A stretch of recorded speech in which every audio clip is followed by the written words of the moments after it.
Good morning बंधुरा एखन बाजे 8:15। आज हलो रविवार षष्ठी जामाई षष्ठी। ए देखो मेशिने डिस्टार्ब करছে हाथे केचेছি हाथे काचा बोझाई যাচ্ছে চিপেছি আর মেশিনে কাচলে তো স্পিন হয়ে বেরোতে এলোমেলো থাকতো সব জটলা পাকিয়ে থাকতো মেশিনে কাচলে। যাই হোক এই যে কেচে দিয়েছি এই যে ধোয়া উঠছে দেখা যাচ্ছে ভাত বসানো রয়েছে ছেলে পড়তে বসেছে। ও বাবা ওরম করে বসলা কেন এতক্ষণ এই চেয়ারে বসা ছিল উঠে পড়েছে খাটে পড়তে বসেছে মেয়েও ওখানে পড়তে বসেছে। এখন আমি ঘরটা মুছবো চান করব পুজো দেবো। যে বালতিতে করে জলও নিয়ে এসেছি ঘর মোছা জল এই বালতিতে করে জল নিয়ে এসেছি লাই জল দেওয়া হয়ে গেছে জলের মধ্যে। এক মুঠ সেদ্ধ ভাত বসিয়ে দিয়েছি আমি চাল ধুয়ে দিলাম মেয়ে ওর মধ্যে ঢেলে দিয়ে সুইচ দিয়ে দিয়েছে। যাই হোক এক মুঠ সেদ্ধ ভাত বসিয়ে দিয়েছি। আর গতকালকের শনিবার ছিল পনির আছে একটু সয়াবিন আছে একটু ছেলে মেয়েদের ওই দিয়ে খাওয়া যাবে আমরা সেদ্ধ ভাত দিয়ে খেয়ে নেবো। তাই ঘরটা মুছি চান করি পুজো দিই তারপরে যাবো একটু বাপের বাড়ি। চলো যাই। বাড়ির থেকে না বেরোনো অবধি আর কোনো কথা বলা যায় না কখন যে বেরোবো কী করবো। চলো তাহলে পরে আবার দেখা করছি।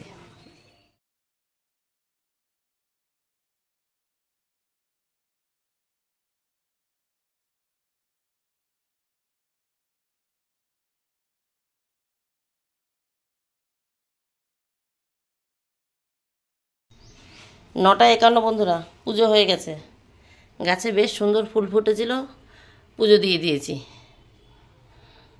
এখন তুলসী মহারানীকে জল দিলে হয়ে যায়। ছাদে গিয়ে এক প্রজাপতি উঠতে দেখেছি সেটা দেখে সব ভুলে গেছি তোমাদেরকে দেখাবো যে ছাদে কত ফুল ফুটেছে জামা কাপড় মেললাম ভুলে গেছি। গাছে জল দিয়েছি ঠাকুর বাসন মেলেছি গাছ জামা কাপড় মেলেছি আর ফুল তুলে চলে এসেছি। পুজো হয়ে গেছে। ও তার মধ্যে ঠাকুরের জল নেবো দেখে আরও ভুলে গেছি পুজোর জল ফুরিয়ে গেছিলো। পুজোর জলে যে ঢপ টপগুলো সব ভরে রেখেছি পুজোর জল তুলেছি যে কারণে আরও ভুলে গেছি। জল আমাদের জলের কোনো গ্যারান্টি নেই 10 মিনিট দেবে না আধা ঘন্টা দেবে না 40 মিনিট দেবে। তার জন্য আমি তাড়াতাড়ি করে কাজ সারছিলাম আর তার মধ্যে প্রজাপতি দেখেছিলাম তো ভুলে গেছিলাম সব। প্রজাপতি এক ফুল থেকে এক ফুলে উঠছিল।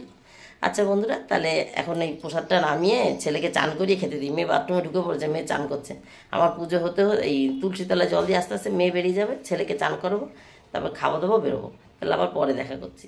স্টেশনটা তাহলে হ্যাঁ একটু দেখি চলো ট্রেনের এখন অ্যানাউন্স হয়নি। মিষ্টির দোকানে কি ভিড় ভদ্রলোক গেছে মিষ্টি নিতে।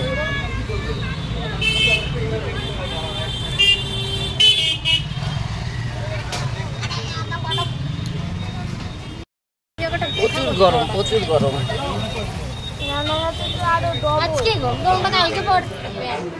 যা গরম বাইরে ভাই এসি চালিয়ে রেখেছে ছোট ভাই বড় ভাইয়ের সঙ্গে দেখা করে এই যে বড় ভাইয়ের মেয়ে বড় ভাইয়ের সঙ্গে দেখা করে সব হাত মুখ ধুয়ে দিয়ে এই ঘরে ঢুকে বসেছে একটু ঠান্ডা হই তারপরে আবার যাচ্ছি ও রান্না করছে আর ওরা পিঠ চুলকাচ্ছে তার বাবার পিঠ চুলকে দিচ্ছে মেয়ে। ওই যে আমারটা ছোট ভাই শুয়ে আছে আম যাচ্ছে দেখো।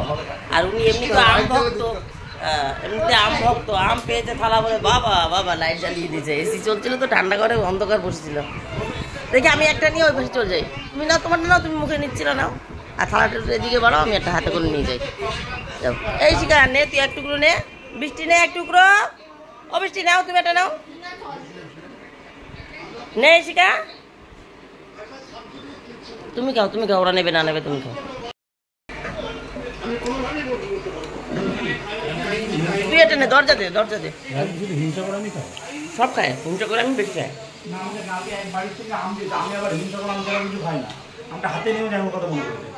না না উনি সব রকমই খায় উনি আম পেলেই খায় হিংসা করতে একটু বেশি ভালো খায়। দেখি বড় ভাই রান্না করছে সবই করে ফেলেছে মাংস আর ফ্রাইড রাইসটা বাকি আছে দেখি যদি কিছু করতে লাগে। এই কর্তাকে চান করানোর জন্য একটু ঝামেলা ছিল এই তেল দে রে এই গামছা দে রে এই লুঙ্গি কোথায় তাই একটু এই ঘরে ছিল ঠান্ডাও হলো মেসিতে বসে একটু গল্প হলো।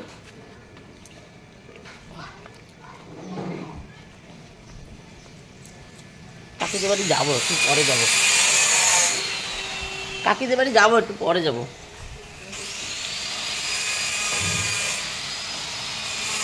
রান্না চলছে টান হোক তারপরে দেখাচ্ছি। এখন ঘেমে নিয়ে ভিজে এক হয়ে রয়েছে আর ছোটোটা ওই যে ওখানে বসে একটু কাজ করছে। রান্না খানিকটা হয়েছে, এখনো খানিকটা বাকি আছে, একটু দেখিয়ে দিই। এখানে একটু শাক ভাজা আছে, এখানে চাটনি, এইখানে পটল চিংড়ি, কালার দেখো কালার, আর এইখানে দুধ দুধ আম কিন্তু খেয়ে নিয়েছে, দুধ শুধু খাবে, দুধ দিয়ে আবার আম দিয়ে খাবে। এটা হলো চিকেন, এটা আমি করলাম। আর এখানে ভাত একবার একটা নেমেছে, ফ্রাইড রাইস হবে, আর একবারের ভাত ওই যে বড় হাঁড়িটায় বসানো আছে, আর এই পাশে ছোটো হাঁড়িটার মধ্যে এই শাক ভাজা পটল এইসব দিয়ে খাওয়ার জন্য ছোটো হাঁড়িতে নর্মাল চালের ভাত বসানো হয়েছে, বড় হাঁড়িতে ফ্রাইড রাইসের আর এক হাঁড়ি বসানো হয়েছে। এই যে সব দিয়ে মিশাবো পরে আর কি, আগে ভাতটা হোক। ফ্রাইড রাইস আর মাংস আমাকে বললো করতে, তাই মাংসটা করলাম, সবে নামালাম। কড়াইটা একদম ছোট, তার জন্য জলটা বেশি দিতে পারিনি, একটু শুকনো শুকনো হয়ে গেছে। ও হয়ে যাবে, অন্য তরকারি আছে সেই দিয়ে খাবে। ও সঙ্গে এই যে স্যালাড আর মাছের তরকারি, মনে হয় মিট খেয়েছে, তাই তো? আর একটা মাছ হয়েছে, সেটা মিট খেয়েছে। ও আয় দা, মাছের মাথা জামাই জন্য ভেজে রেখেছে, ওই যে 5 রকম ভাজা রেখেছে, এখানে মাছের ঝোল, ঠিক আছে। ও আবার মাছের মাথাতে ডাল, ফ্রিজের মধ্যে ঢুকে পড়লাম, মিট কেসের মধ্যে আমি ঢুকে পড়লাম। এই যে মিট কেসের মধ্যে ক্যামেরা নিয়ে গেছি, হাঁড়িটা নামালাম না হাত দিয়ে। আর এখানে 5 রকম ভাজা, তাহলে এত কিছু করতে গেছে দেখেই তো হয়নি। তাহলে পটলটা করার দরকার ছিল না, নাহলে শুধু মাছটা বাদ দিতিস, নাহলে পরে ফ্রাইড রাইসের দরকার নেই। আরে সব খেলেও যখন ফ্রাইড রাইস করেছিস তো যেমন দেখিস রেগে যাবে কিরকম। ও আবার এত রকম পছন্দ করে না, ভালোবাসে খেতে, কিন্তু যদি ফ্রাইড রাইস করেছি তাহলে ফ্রাইড রাইসের সঙ্গে নর্মাল ডাল ভাতটা হয়ে যেত। হ্যাঁ, আর যখন মাছ মাংস পটল সব করেছিস তাহলে ফ্রাইড রাইসটা বাদ দিলে হতো, তাহলে এখন রান্না শেষ, কিন্তু মাংস হয়ে গেছে মানে রান্না শেষ, একারি ভাত নেমে গেছে। বুদ্ধি দেখো, ফ্রাইড রাইসও করেছে, মাছ ভাত মাংসও আছে, আর এত কিছু করেছে দেখেই তো হয়নি রান্না। এখন ভদ্রলোক আম খেয়ে ঘুমাচ্ছে, এমনি তো বাড়িতেও তো দেখো খাওয়া দাওয়ার পর ঘুমায়। তারপরে জামাই সেই আম খেয়ে পাশের ঘরে ঘুমাচ্ছে, মানে ছোটো ভাইয়ের ঘরে। আর এই যে ইনি রেডি করে দিলেন, বড়জন ওই মোছামুছি করে ওই যে ঝাড় দিচ্ছে, সকালে চান পুজো হয়ে গেছে তার, এখন আবার ওই গাটা ধুয়ে আসবে। আর এই দেখো গুছিয়ে দিয়েছে, জল, স্যালাড, মাছের মাথা দিয়ে ডাল, মাছের ঝোল, না মাছের ঝোল না, এটা পটল চিংড়ি, এটা মাছের ঝোল, এটা মাছের মাথা, এটা মাংস, এটা চাটনি, দুধ, আম, মিষ্টি, আর এখানে ফ্রাইড রাইস, মাংস না সাদা ভাত, শাক ভাজা, আর এখানে হচ্ছে এত রকমের ভাজা। ঠিক আছে, উনি খুব পছন্দ করেন, ওনাকে সেইভাবেই দেওয়া হয়েছে।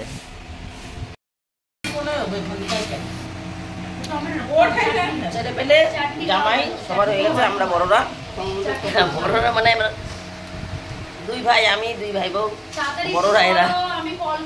জামাই আমার বড় হচ্ছে, সব থেকে ছোট বাচ্চা, ওনার দিয়ে ছোট বাচ্চাদের দিয়ে খাবার হয়ে গেছে। আর আমরা এখন বসলাম, এই যে ভাই এখানে বড়টা, ভাত খালি একটু ফাঁকা করে দিয়েছি। চলো গুছাও এবার, ওঠে পড়ে।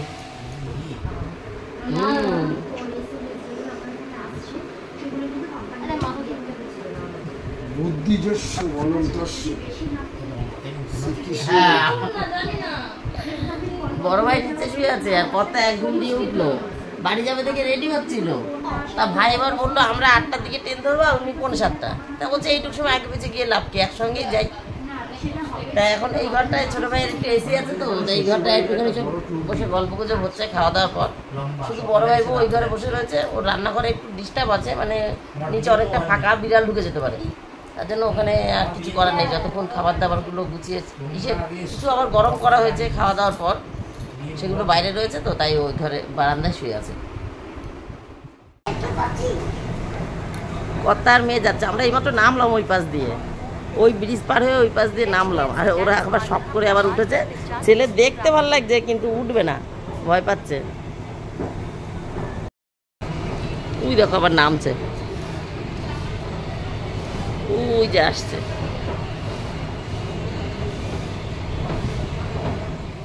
বন্ধুরা এখন 9টা বাজে, বাড়ি চলে এসেছি অনেকক্ষণ, আমরা ওখান থেকে 8টার ট্রেন ধরেছি। তা তোমাদেরকে বলবো আর মনে নেই, সেই এসকেলেটরে ওই যে ওঠানামাটা মনে হয় দেখিয়েছিলাম, তারপরে আর কথা বলতে মনে নেই। যাই হোক, বাড়িতে এসে গা হাত পা দিয়ে একটু সন্ধ্যা দেওয়া হয়নি, তাই ঠাকুরের ওখানে একটা ধূপকাঠি ধরিয়ে দিয়ে এসেছি। সন্ধ্যার সময় তো বাড়ি ছিলাম না, এসে জামা কাপড় ছেড়ে গা হাত পা দিয়ে ঠাকুরের ওখানে একটা ধূপকাঠিও ধরিয়ে দিয়ে এসেছি। এখন ওরা খাবার পাঠিয়ে দিয়েছে, ভেবেছিলাম রুটি নিয়ে আসবো। এই যে মেয়েকে খাইয়ে দিয়েছি, ছেলেকেও খাইয়ে দিয়েছি ভাত মেখে। এই হাড় কাটাটা একটুখানি হাত দিয়ে খেলো, হাড় কাটা একটু হাত দিয়ে না খেলে কেউ খাইয়ে দিলে খাওয়া যায়? ফ্রাইড রাইস, মাংস, মাছ আর মিষ্টি এই দিয়ে দিয়েছে। আরও পটল চিংড়ি মিংড়ি নিতে বলছিলাম, বললাম না না কেউ খাবে না, আমি ভেবেছি রাত্রেবেলা রুটি নিয়ে যাবো, বাড়িকে একটু আলু পেঁয়াজের তরকারি করে নেবো। এই যে মিষ্টি এর মধ্যে, হাত ধুয়ে পরে খাস মিষ্টিটা, ওই মাংসের হাতে ধরবি। খেতেই চাচ্ছিল না, ভাত মেখে দিয়েছে খেয়ে নিয়েছে, এখন মিষ্টিরও খোঁজ করছে। এই হচ্ছে যন্ত্র। বলছে কি মা আমি কিচ্ছু খাবো না, আমার একদম ভালো লাগছে না। আমি বুঝে গেছি মানে হাত দিয়ে আর খেতে ইচ্ছা করছে না, তা ভাত মেখে খাইয়ে দিলাম, চলে গেল ভাত। এখন মিষ্টি কোথায়, মিষ্টিরও খোঁজ করছে। ইমনকে একটু সেদে দেখ খায় নাকি, প্লেটটা ধর তলায়। তাহলে বন্ধুরা আজকের মতন আমার গল্প এখানেই শেষ। কটা দোকানে রয়েছে, ওদের খাইয়ে দিলাম, এই পিসে একবারও আমিও কটা খেয়ে নিই। তাহলে টাটা, বাই বাই, তোমরা সবাই ভালো থেকে সুস্থ থেকে দেখা হবে নতুন একটা দিন নতুন একটা গল্পের সঙ্গে। এখানে শুধু ফ্রাইড রাইসের বাটিটাই দেখতে পাচ্ছ, কারণ মাংসটা নেওয়ার পর ফ্রিজে ঢুকিয়ে দিয়েছি, মাছের বাটিও ফ্রিজে রয়েছে। দুপুরে রান্নাবান্না ঘাটা ওরা ফ্রিজে ঢুকিয়েছিল, ওখান থেকে আমি মানে বাটি টিফিন গাড়িতে বেড়ে বেড়ে নিয়ে এসেছি। তাই ভাবলাম যতক্ষণ থাকে ফ্রিজে থাক, আমি খাওয়ার সময় আবার ফ্রিজ থেকে বার করবো, কর্তা আসার আগে বার করবো। কর্তার আস্তে আস্তে তো 10:30 মিনিমাম, মানে 10টা 10:30, খুব তাড়াতাড়ি যদি অসুবিধা হয় কোনো একটা বা দোকানে একদম লোক নেই, বেচাকেনা নেই, তাহলে 10টায় চলে আসে, নাহলে 10:30, 11:15, 11টা, ঠিক আছে? তাই মিনিমাম 10:30 বললাম, কথা আসলে তখন বার করবো। আর এখন আমার জন্য অল্প একটু নিয়ে আসবো, বাইরে রাখতে ভয় পাচ্ছি, এত বেলা এতটা রাত হয়ে গেছে। আমরা ওখান থেকে বেরিয়েছি ধরো 7:15-20, 8টার ট্রেন ধরবো, যদি টোটো না পাই তাই একটু আগে আগে বেরিয়েছিলাম, এই আর কি। তাই এতটা সময় খাবারটা বাইরে বাইরে রয়েছে, তাই ওদের জন্য বেড়ে রেখেই ঢুকিয়ে দিয়েছি ফ্রিজে। টাটা। ওই যে এসিকা মুখ ধুয়ে আসছে, আর ইমন ও যে আলনার মধ্যে ঢুকে বসেছে।